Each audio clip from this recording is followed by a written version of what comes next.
Yes. Hello, hello, hello, hello. Haya basi, niaje wasee. Uh, welcome to another episode. Welcome to episode 3 of the Source Roadcast, though still is a monocast as we speak. I hope all of you have been well. I hope the week has been going well for you. The month has started well.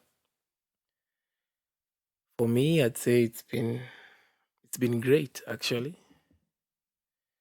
And funny enough, I wasn't really planning on recording today.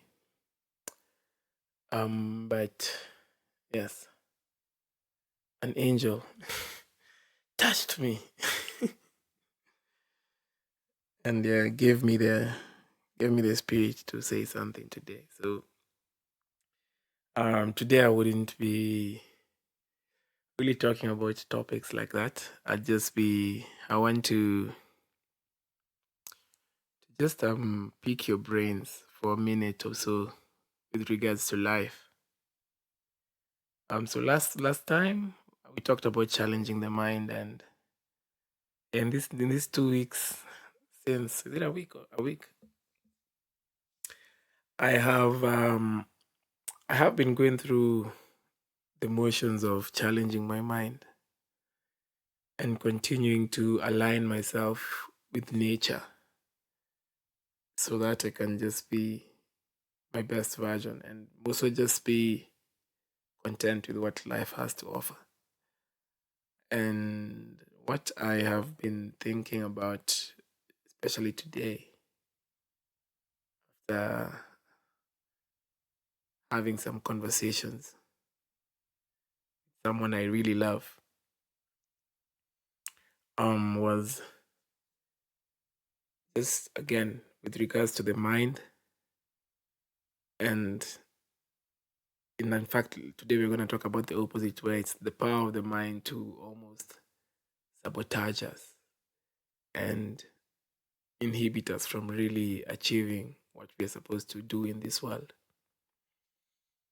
And so the reason I was thinking about that is, in these 2 weeks, I have noticed that in the same way the mind can be a tool of emancipation or freedom, just at the same way it can be the source of your oppression and the source of your misery in this world. Because um bad things sorry, bad things really never stop happening. Or like the evil, rather, they in this world there's balance. Like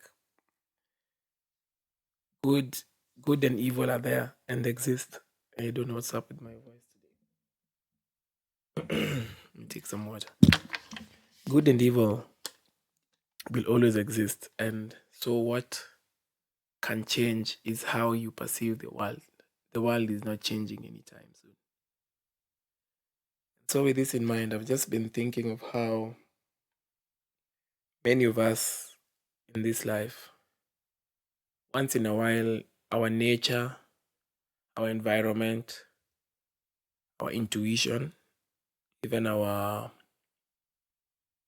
what? I think those four for now will give us constant reminders of what we truly are worth and what we are supposed to be doing in this world naturally. And you find that, because again, for the society we live in, we have really been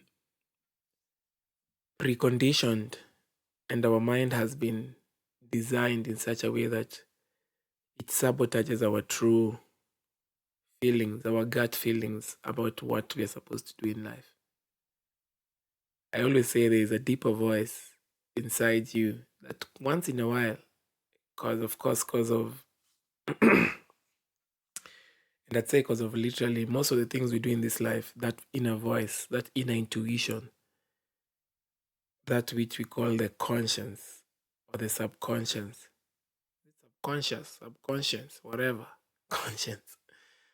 Um, we have, through the way we live, constantly drowned, shut that voice down, and made it almost important for it to give us the guidance that it is supposed to give. And so, um, in terms of just how we live, from the food we eat, from how we interact with people, from our value systems of what we consider important, or and also for the value systems in terms of what we consider to be happiness, what we consider to be peace, what we consider to be joy, what we consider to be inconvenient, is really quite skewed. And so we find that in times where that inner voice becomes more apparent,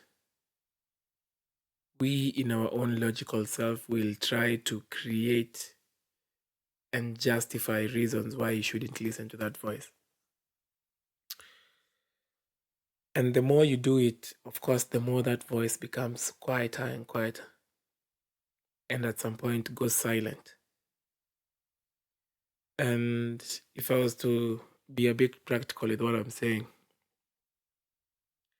for most of us, even if we will never say it, we know what we are doing in life in whatever capacity, be it your job, be it your what, is not really what, let me not say not what you're supposed to be doing, but isn't really what you'd call living. And I mean living in the sense that it doesn't satisfy you as a human being, both mentally, physically, and spiritually.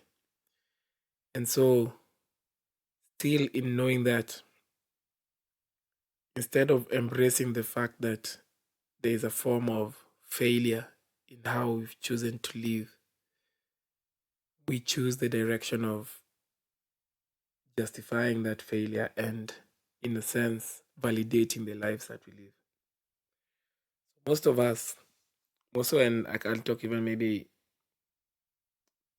my peers and above me, people who are above, let's say 25, people who are in the world, let me call it like that, like people who are hustling, people who are looking for jobs, people who are working. We do realize that we're not working by choice, but it's more of like you have conceded to the fact that these are the cards you were dealt in life, and you have accepted that there is no other alternative to how you can perceive life. And so um, we end up now trying to find value in the compensation that we get from wasting away every day doing what we're doing, what we're doing in the offices, in the businesses, and everything. And you know, the funny thing with nature, I have realized, is its answers, you know, and its solutions cannot just come in peace. Let me say it like that. Even if you look at Mother Nature, when it decides to create balance, it doesn't do it peacefully. You know, if it's an earthquake, if it's a floods, if it's whatever, there will always have to be, what's this word? Collateral damage. And so for most of us, we always think we can reach that place or that point of peace and joy with this formula that we've been given in the world. Whereby we expect if we do certain things in a certain way, we shall be rewarded with peace and joy. And for most of us, I think we are slowly realizing that it's a scam. And you slowly start to understand that you will only be content with the world the moment you're content with yourself. And as long as you're not truly content and at peace with who you are supposed to be, then you shall never really be happy. And sometimes it might be very hard to make change and to make radical change, Muso. Let's say in the case of if you're doing a job, you have people who rely on you, and maybe there's a whole ecosystem that depends on you. And in these cases where we find it hard to like dissociate ourselves from this material world is when we find ourselves creating roadblocks and and dampening that voice that is trying to guide us to what we are truly supposed to be doing. So you'd find that, and that's what I've noticed with myself, whereby people will come, and this is one thing I've noticed about like life. Even the worst person, I don't know what's wrong with my throat. Even the worst person in this life might be the one who carries the teachable moment for you. And as I was talking to my friend the other day called Gashu, we were talking about the Bible, funny enough, and I was telling him, the reality is, without Judas, there would be no Jesus.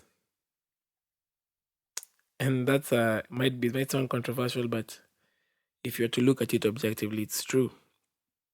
And I say this in the sense that it's not the point of Judas the person, but rather the action needed to happen for for the results to manifest.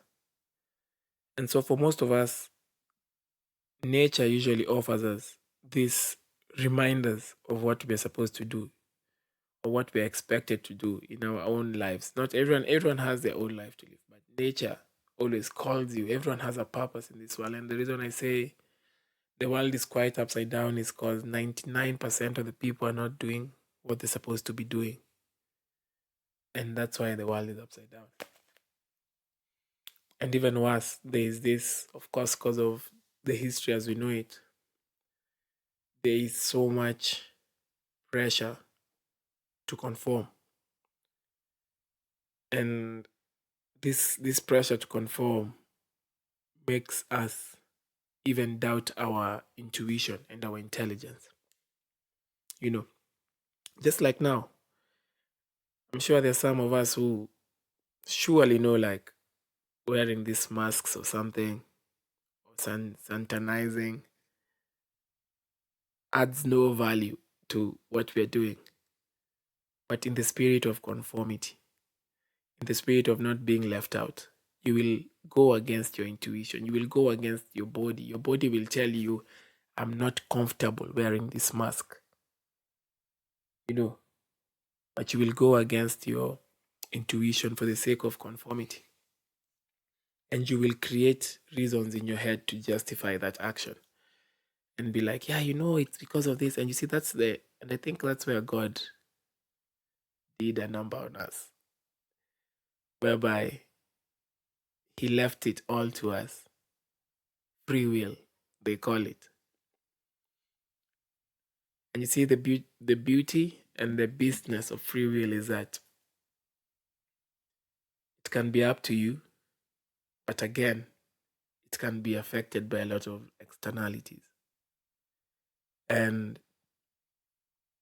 I've really been thinking about this in the sense of that for most of us, at some point in our lives, you know, you've wanted to do something else. You know, be it, yeah, I want to cook, I just want to have kids, I want to go somewhere. But we slowly build mental barriers through our logic or our process of reasoning. And we end up justifying actions that sabotage us from our true purpose. And with regards to that, with regards to growth and self improvement, I think there's a great disconnect where people really think that growth means joy, means happiness. And I have actually come to realize that growth really means pain, you know, and not pain in a bad sense, but pain in the sense that, and more so in the human context, in the sense that you're letting go of bad habits or traits that have limited your potential as a divine being.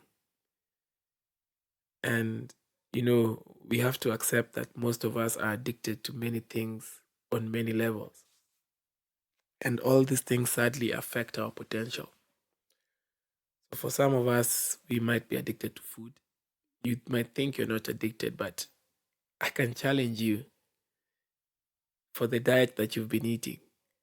Try see if you can stop for a week. Because for most of us, we've done the same thing since we were born. You've eaten the same way. You've drank the same things. You've talked the same way. You've had the same belief system since you were born, of which a majority of them you were born into. You did not choose, but you accepted as gospel truth. And what I realized, or when I started to see things clearly, is when I started asking myself, why? Why? Why? And you see, once you're in that spirit of change and growth, you will doubt, or it is your duty to question everything that affects your spirit, your body, and your mind, and question them to the core. And that is what is called now exercising your will, your free will. Because most of us have the mind, but most of us are not free.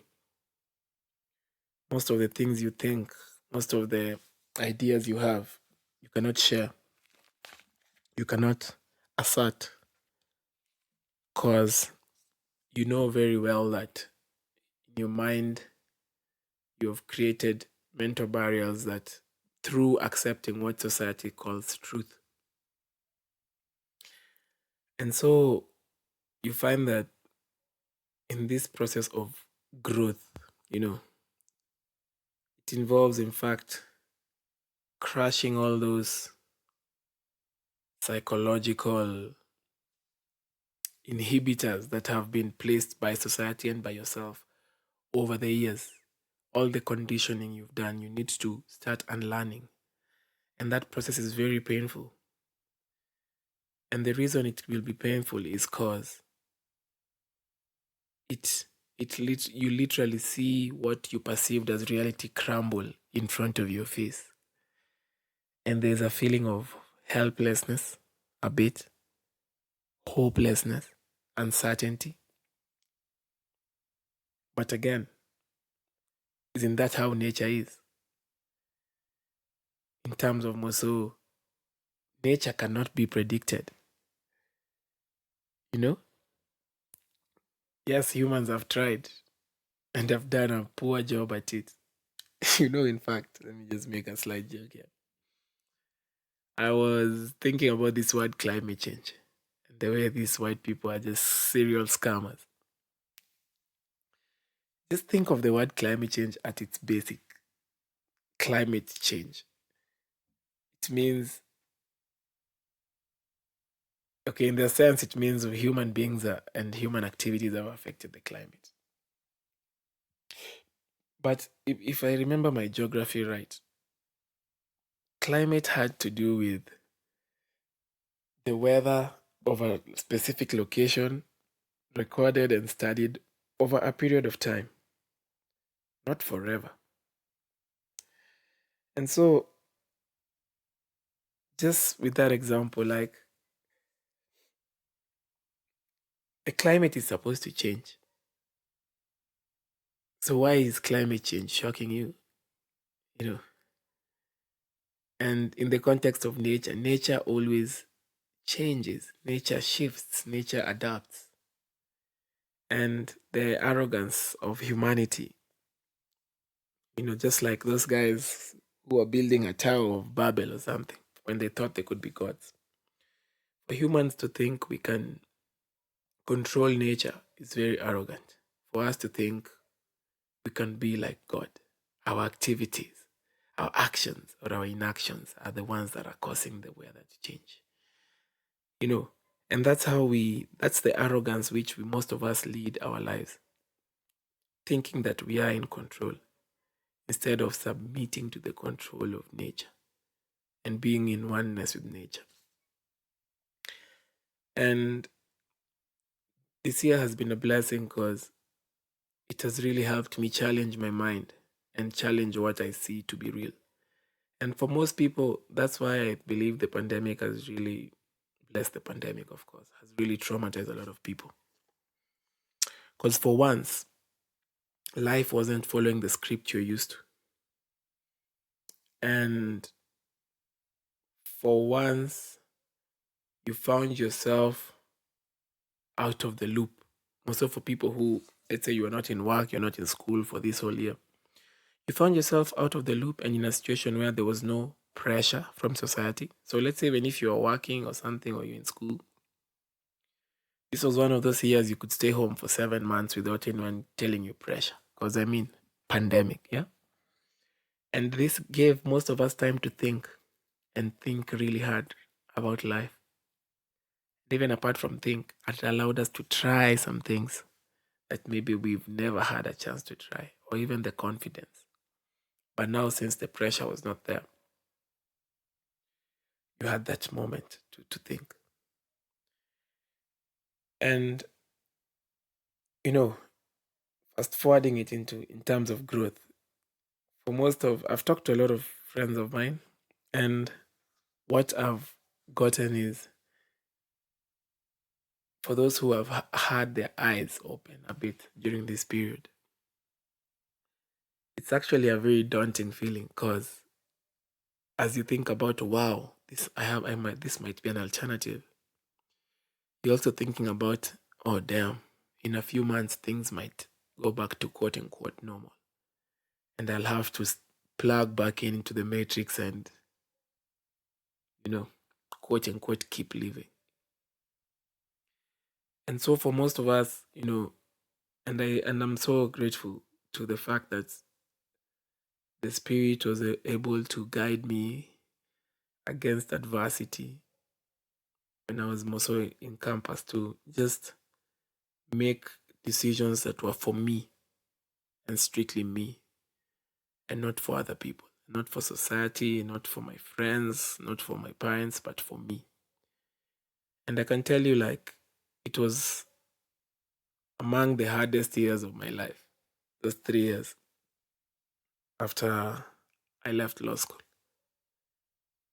Because immediately I made that choice. Yes, there was a great peace that came, that overcame me as all the pressures, all the expectations were gone. And now what was to become of me was up to me and me alone. And through going through going through through going wow through through going through that process, you know, it actually hit me, and now is when I'm saying this, that, you know, growth is indeed painful and it is very treacherous and tiring and demanding, you know. And it's very easy to grow in wealth and in material, but it's very hard to grow in spirit. And that's the real growth. Being able to use your mind to feed your soul such that you might align yourself to your true nature. And it is tough because, of course, first of all, the element of spirituality in society, more so in Africa, has really been skewed, you know. For our parents and our grandparents, and even some of our friends, they will always view God and spirituality from the eyes of the white man or the white people, the white supremacy manenos, they will never have a personalized understanding of what spirituality is. And for me, that's the funny thing. It's even nowadays as I talk about, I can nowadays I can still go back to refer to the Bible and other religious texts because I reached a point where I had personalized my relationship with God. And when you say God, we are made in his own image, as the Bible says, yeah? And to be honest, I believe God is within. He's not up. He's within. He's inside us. And that's why when you pray, you close your eyes. And the reality is sometimes you might say you're praying, but you know what you're doing is you're drilling your subconscious. You're training it to believe. And you're asserting a level of faith. And you see, faith is the belief in the unknown. Most of us say we have faith, but we really don't. Most of us are religious, but most of us are the ones who are worried about, oh, what will happen to my life, or I don't want this, I don't feel like this is right. But yet we are the same people who insist on faith, you know. And I just wanted to share with you guys on the importance of submitting to the will of nature. And in as long as whatever you're doing is not, first of all, natural to you, and more importantly, is not in line with nature and does not help nature to thrive, then it's against it. So, all your actions, if you assess the type of work you do, if your work does not in any way align with nature, then it is not work, it is oppression. And the only difference in reality between these days of slavery and now is, first, there's an illusion of choice, whereby, because those are the cards you've been dealt. I mean, if most of us, as life was beginning, you were told you can choose a life of, let me say, like a Garden of Eden type vibe, just stay in the forest, eat fruits, and name animals, or this other life of do degrees, accumulate wealth. If you had that choice, what would you choose? But you see, the choices we've been given is either do this, whereby you live in this certain individualistic, capitalistic setup, and a failure to do that or a deviation from that is nothing but failure. It's nothing but umechoma. And so most of us are stuck in that bubble where we actually have justified what we are doing every day as living. But deep down, when you go home, or even when you wake, let me say, when you wake up in the morning, if you have to set an alarm to do something that you're passionate about, it means your will hasn't been convinced that that's what you're supposed to be doing. You know, I see guys entering matatus. Everyone's staring at their screen with the headphones on. You know, you have people around you can interact with, but you choose to be quiet. People don't even greet each other nowadays. You know, people have such a great fear of people, of each other. You know, and so all of us are enslaved, but it's all of us who keep each other enslaved because of how we have conceded to the material world, and how we are cowards in the sense that and everyone I believe knows what they're supposed to be doing, but you choose not to because it's uncomfortable or it's hard or you cannot fathom, or you're addicted to this life, this material life. You're addicted to the reputation, you're addicted to the money, you're addicted to the hype. If it's the food, you're addicted to the food. If it's the drugs, you're addicted to the drugs. And all these things, if you put them together, they end up justifying why you should continue doing what you're doing. And you see, for most of us, not most of us, me, I don't drink like that. For most of us, as things are opening, if your biggest joy for things opening is that finally you can be able to go out and drink and have fun, quote unquote fun, then truly, you know, you have lost the plot. You are truly deep in the matrix. And I say this why. Always ask yourself, like, when as this life unfolds, always ask yourself, how come I'm always following the crowd? How come I'm always, and more so like in terms of what happens now with society and social media, how comes I'm the one, how comes I'm always in the big group of we are being offended? How comes I'm always, you know, just the person who can only offer opinions? And it's only not opinions that matter, opinions because there's a platform which has been created and is benefiting from you just posting your opinion. It's a business essentially.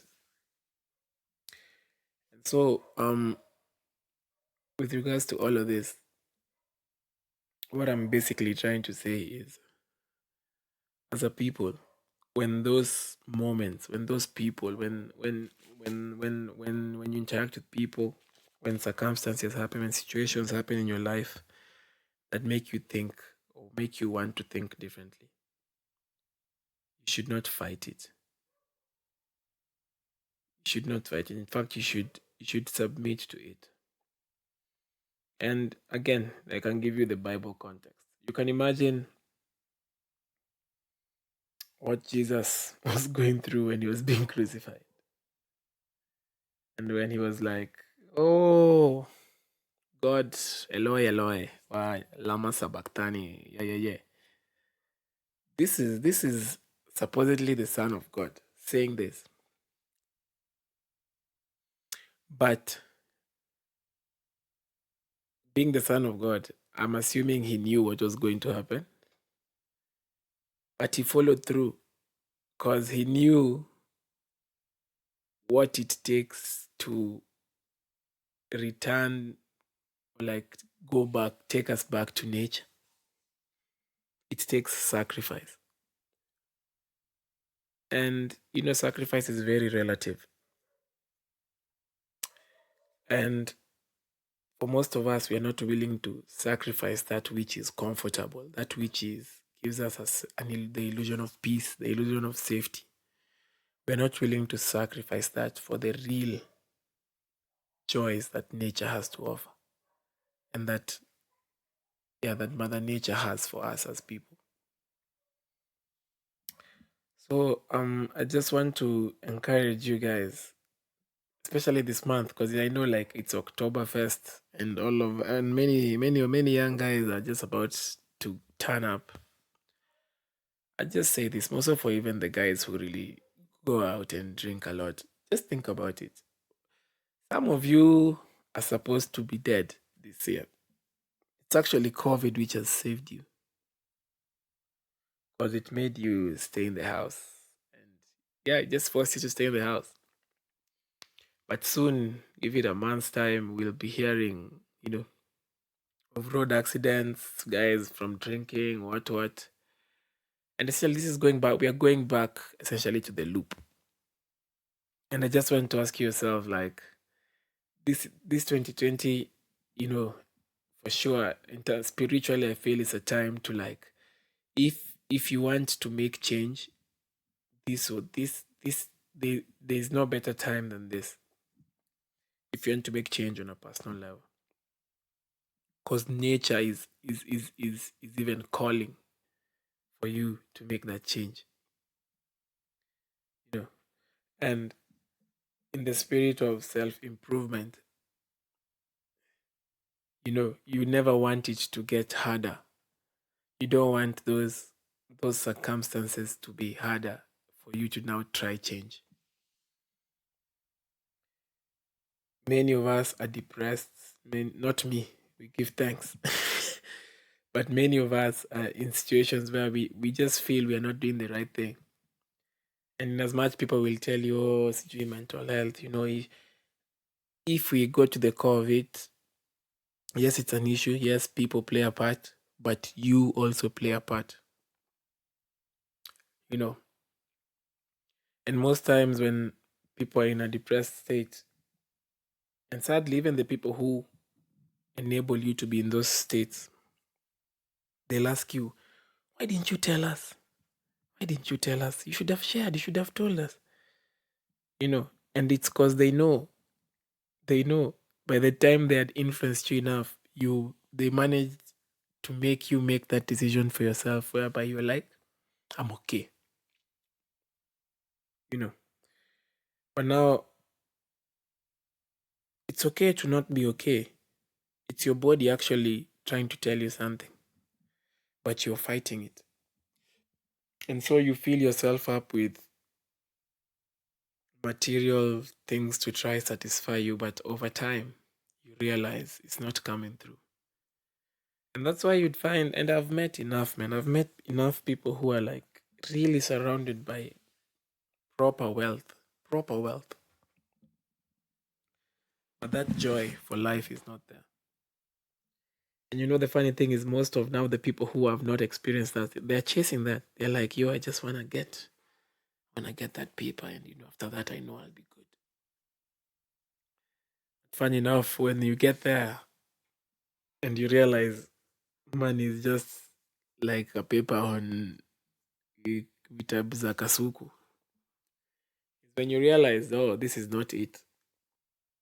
But now the society is designed in such a way, by the time you reach there, this is it. You don't have an alternative, which you do, but according to society, they'll tell you don't have an alternative.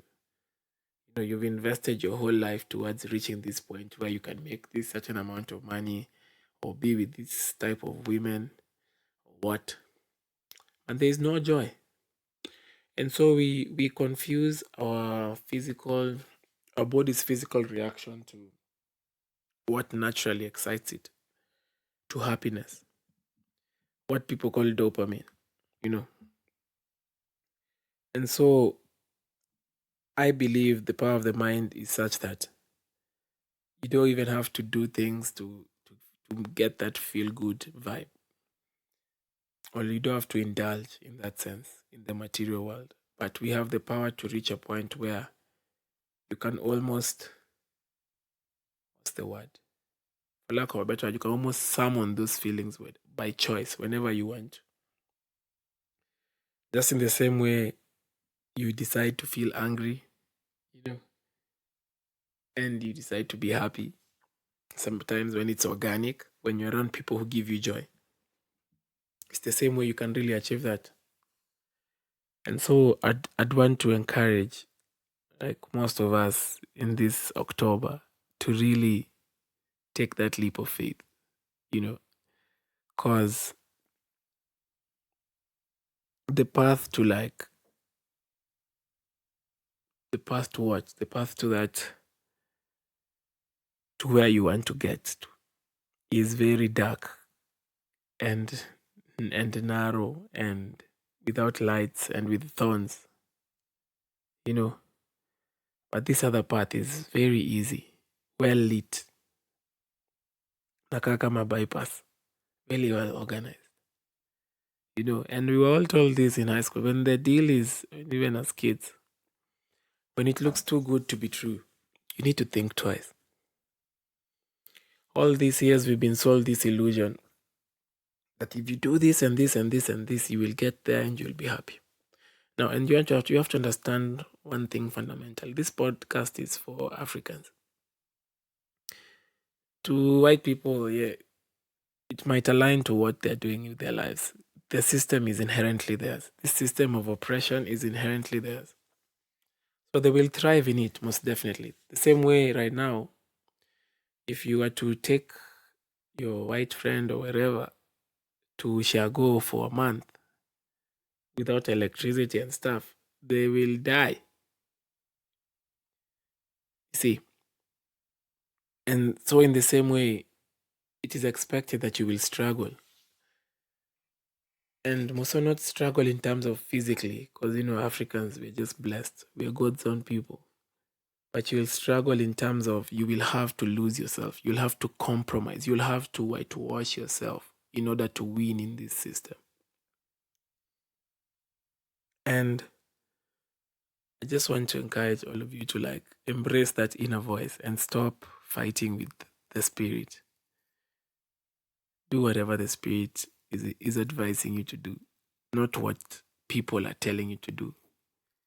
People have come and have gone. People don't know anything. Even me, I don't know anything. I'm just a vessel of information right now. You can choose to take it or not. This is not Wanyama saying how you should live. This is just me being a vessel and trying to share with people on the need to reach a level of higher consciousness where we take ourselves to be the gods we were created in the image of, and not just mere mortals who are meant to do jobs and those mere mortal behaviors. And so I'd want to encourage you whenever you get situations like this and those triggers that kind of remind you, hey, you can really do this, believe in yourself, trust your gut. Do not fight them, do not second guess, embrace them immediately. Embrace them immediately and die by them. I have been doing that this month. And from last month I did a juice water fast for a week. And it really destroyed my whole perception of food. I may just say that. And how we eat and what we eat. It really, by the time I was trying to go back to food, it threw me off. Because I was just in disbelief. Because during that whole week, I just ate fruits and water, blending and whatever, and juicing. And I was just in shock at how well I was functioning. I can say, of course, the minuses was the illusion of feeling hungry, which was just, and you can imagine if you've eaten the same nonsense we call food for 25 years and you try to stop, of course, your body will be traumatized to some extent because it will be shocked. Let me not say trauma, it will be shocked. And so, for growth, there must be that shock. There must be that, and that's almost like the catalyst, whereby the body wakes up, and it's like, oh, hey, what up, all up, what's happening? And since that time, I have constantly been intentionally and radically dealing with any bad habits or traits that limit my potential. And you see, this comes from all these things I was saying. The work you do, Muso, the food you eat, the things you watch, and the people you are around. If all these things that I've mentioned you do, and what they mostly do is keep you more in the loop or make you feel comfortable, then you should stop them. And I'm saying this in the sense of even just think about again this guy called Jesus.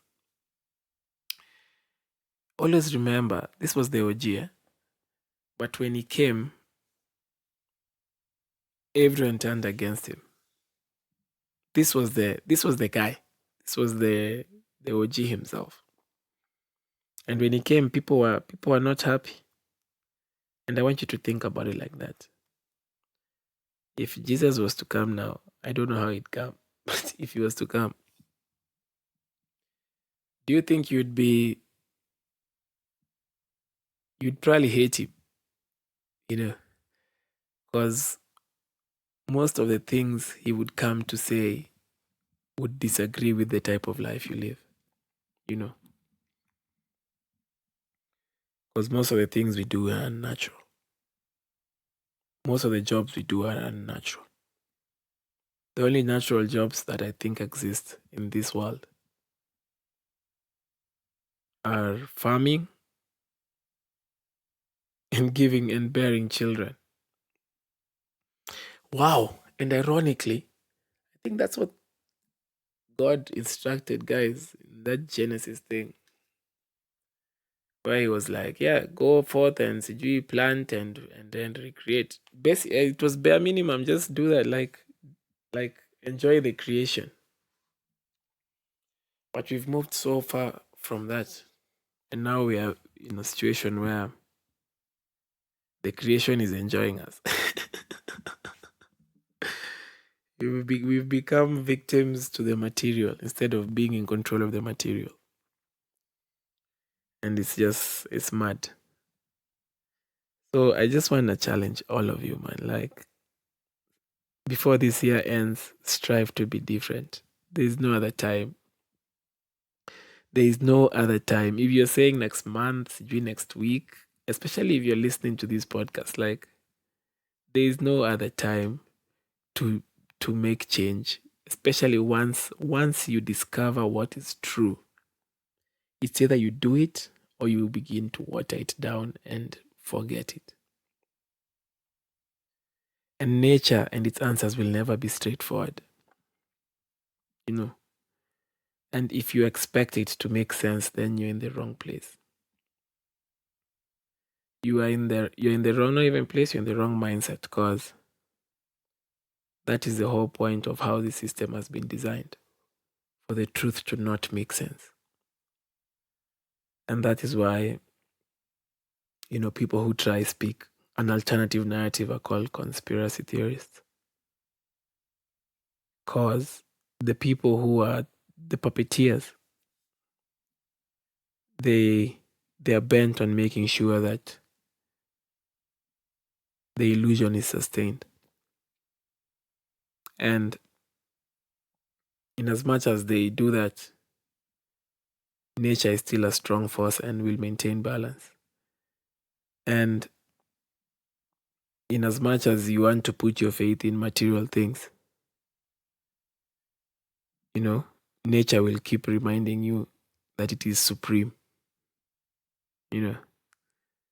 And the only way you can truly be happy is if you submit to your true nature as a human, which is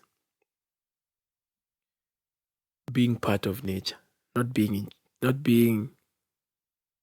an exploiter of nature, not just using nature to your own benefit, but being part and parcel of it. We're just one organism. I almost said orgasm. But yeah, you get me. Mm. And so as I finish, I just want to challenge you, Yani, this week and this month, stop sleeping on yourself. Like, if you know there's a situation, there's an environment that allows you to thrive in your best way, then go to it, attract it, invest in it. Do not wait for it to be convenient. It will never be convenient. I always say there's no good time to change a bad situation. It's always urgent. And the moment your happiness becomes urgent is the moment you'll truly see yourself embracing the pain and the suffering that comes with growth. And at the end of it all, you look back and all the fears and insecurities that you had of what if, you look back and you'll be like, wow, nature found a way to make this all happen. And I can tell you that's what I'm experiencing, whereby 3 years ago I was low, I was down. I was unsure of what's my purpose in life. I didn't know what would happen to me. I didn't know what things would manifest. But now, 3 years later, I laugh. And I laugh not because I have manifested, but I let nature do its thing. I just made sure I'm ready to embrace it. I submitted myself and accepted that I'm not above nature. I am part of it. And so yeah, I want to finish with that. And I want to encourage all of you to like step outside the box and strive to be your best version of yourself and embrace the people who constantly push you and make you uncomfortable to remain in the status quo. Because those are not people, actually. That's just nature working through those people to remind you of your value and of why you're here. So, yeah, I think I'll finish with that. I give thanks to all of you who've listened. Tunashukuru sana. And yeah, soon I shall be doing the roadcast officially. So hopefully we shall be seeing videos soon. And yeah, you guys stay blessed. Mm, keep what? Keep being positive, keep being strong. If you can email me, I'll put an email this time. Said I'll put, but I didn't last time. In case you wanna like contribute, even if you wanna be part of this conversation. Because to be honest, I just speak from my heart. I'm not here to lecture anyone. In fact, I'm here to lecture myself. So this is just self-reflection, but I'm choosing to share. Because nature has told me, and I'm doing my role, you know. So stay blessed. Have a wonderful week. For the black women, we worship you. You are the reasons why we black men exist, and we honor you and we love you. And to the black men, we just let's continue elevating ourselves and treating our women with love and respect, unconditional love and respect.